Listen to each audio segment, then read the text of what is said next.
To be on the receiving end of this must be brutal. Like let's say you love your job, you want to stay there for years, maybe for your whole career, but you do one innocent mistake that costs you everything. Like you just lose your job. You've now got to find another job. It must just be and no amount of apologizing or anything will help you get the job back. You didn't feel that you needed to apologize for the game. Why?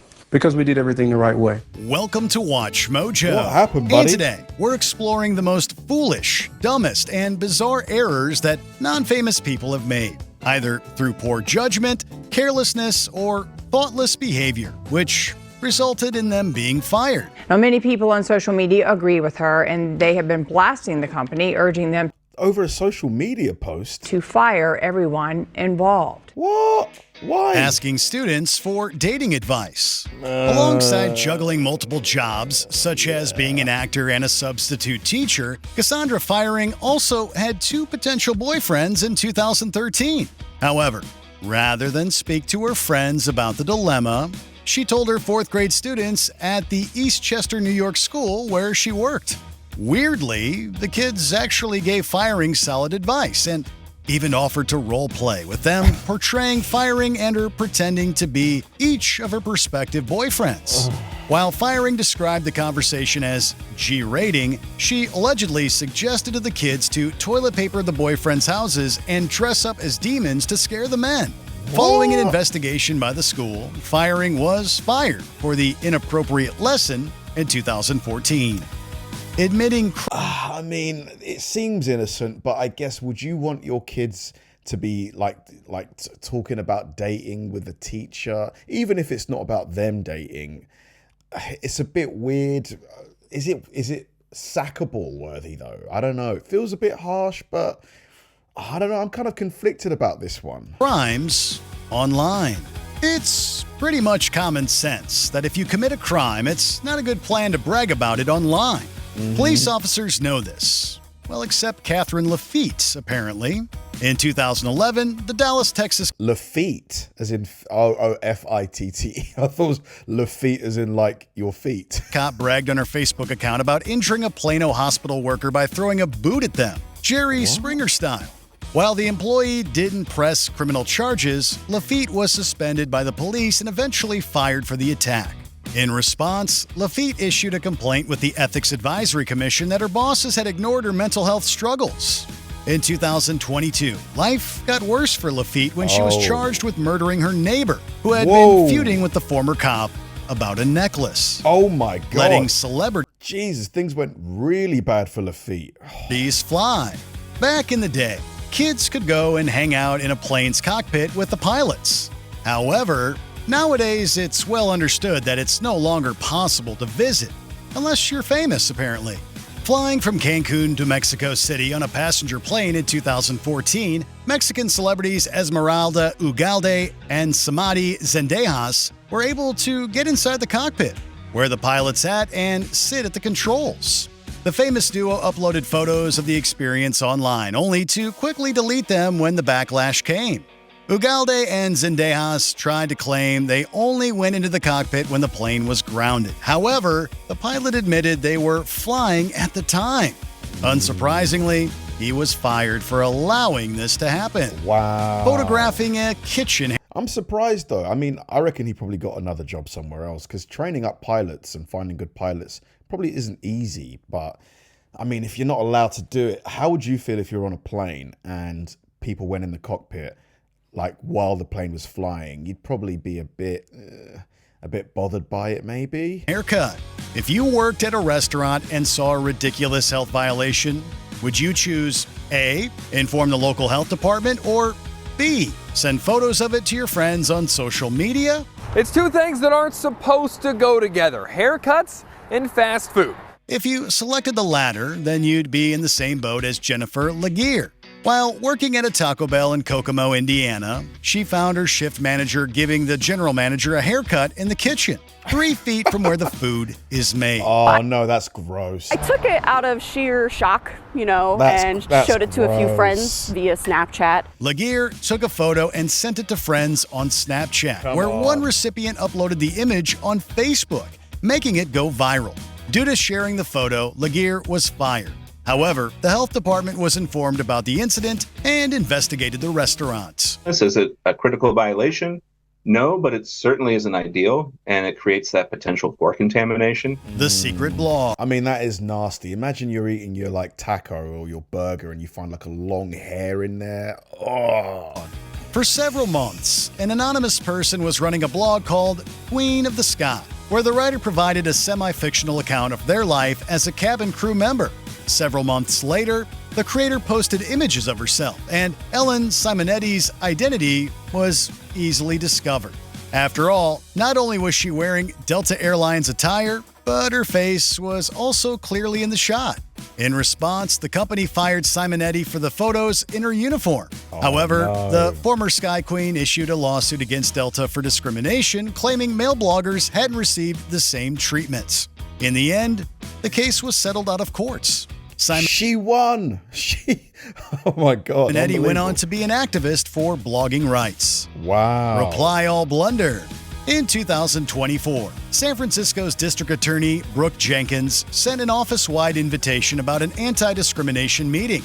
Rather than getting a typical response from employee Javon Thomas, he was seemingly asking her what color underwear she was wearing, which was sent to everyone receiving the invitation after he clicked reply all. Despite sending an apology moments later, once he saw what he'd done, he was understandably fired. However, Thomas then issued a lawsuit against the DA's office for defamation, and he'd struggled to find work since. He claimed that why would he issue a lawsuit? He was clearly in the wrong. I don't understand. He was meant to email that weird message to a friend as a joke between them, but accidentally sent it in response to the invitation. But that's your fault, buddy. Dangerous dancing. Every so often, an internet trend oozes into the mainstream and for a brief time takes over everything for better or worse. Love it or hate it, you've probably seen it. The convulsive dance move setting the internet ablaze called the Harlem Shake. And it's inspired thousands of YouTube videos. In 2013, it was the Harlem Shake dance craze, causing people to film themselves dancing even at work and school. While most videos were fine and caused no issues, it was a different story when workers at Agnew Mine in Australia took part. This rendition, performed underground by workers at an Australian gold mine, allegedly breached company safety standards, according to a dismissal letter by mining company Barminco. Recording the clip underground, a group of miners wearing safety gear danced in front of a camera. However, Barminco, the company that owned the mine, was livid, deeming this dance stunt a health and safety issue. How is this a health and safety issue? They're just dancing. They're not touching any equipment. Up to 15 people were fired, which included the dancers and those who watched them record. A Facebook page has since been set up calling on the company to rehire the miners. Aggressive emailing. Dude, that's overkill for me. What do you guys think of that? That just seems so harsh. So harsh. They're working a hard job. They're having a bit of fun. We've all pored over emails before sending, wondering if the tone or the paragraph of exclamation points might make us appear too hostile to our colleagues. Well, in 2007, Vicky Walker, an accountant in New Zealand, had no such worries. After her 2 years of employment at ProCare Health, she reportedly expressed her point by writing in all caps, bold, and red text when sending an email about a claim deadline to other workers. Oh my God. However, due to the other workers finding the message confrontational and for causing disharmony in the workplace, Walker was fired. However, she took the company to court for unfair dismissal. She was fired over an email. I mean, this is a bit crazy too. Yeah, it might not be nice to see an all caps email, but to sack someone over an email? In 2009, Walker won her case, earning her 17,000 New Zealand dollars, around 11,600 USD at the time. That's crazy. Patient mocking. 99.99% of the time, medical staff are a treasure and make the scary experience of getting treatment so much nicer. A Santa Barbara health clinic is investigating a controversial social media post that has been called disturbing on many levels. Yet then there are some of the workers at Sansum Clinic in Santa Barbara, California, who fell into that 0.01%.